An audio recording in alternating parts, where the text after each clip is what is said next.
That's new tonight. Plans to add an employment center for prison inmates in Phoenix is now facing some opposition from neighbors. Yeah, with more on those concerns, political editor Dennis Welch. This is one of our many homeless camps that you'll see if you go up and down the street, mainly here on Buckeye. You don't know if they're sex offenders, drug addicts, God forbid they're murderers. Parents are scared, such as myself, to even let our kids go out and play. Corinna Mejia, describing life in one of the toughest parts of town near Buckeye and 35th Avenue. You walk down the street, you can find used drug needles.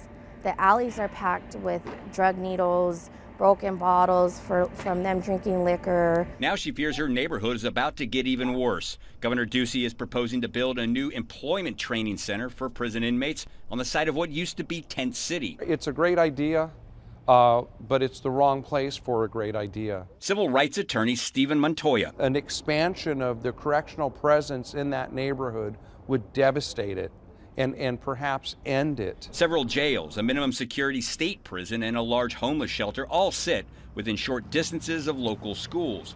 And neighbors feel that the depressed area is being used as a dumping ground for inmates. These are inmates that are under the full lock and key incarceration of the Department of Corrections. The governor's office met with some of those neighbors this morning to listen to their concerns, but many feel the governor's office still isn't listening. If they were to come out, I can guarantee it that they wouldn't make it one night on the street with all these people like this, and we have to live with this every day of our lives.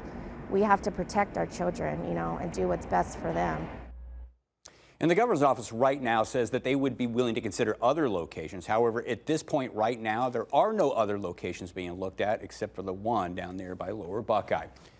And Dennis, question for you. Some of the people you were out there talking with today, did they have some of these concerns when it was officially Tent City? Did they like having Tent City in and of itself in their backyard? Well, there's a big difference here between a state correctional facility and the jails right now. And all of these prison inmates are going to be under lock and key. Some of them will be going back and forth as they're being outpatient, transition type periods there. And again, they just feel like they're being picked on because they're a poor area of town and that they're going to be suffering if you bring more and more of this element down there. As you saw, this is not the greatest part of town. But is it bringing more and more if it was pre-existing as a tent city? Or is it just using that property for something to actually attempt to rehabilitate those people? Well, one of the concerns is that they would be moving a facility up in northern Phoenix right now. And the argument is that there may be some sort of a racial element here, that you're moving it from a more of a whiter neighborhood up in North Phoenix down to this area, which is populated by a lot of minorities down there. So they definitely feel like they are being picked on. We spent some time there,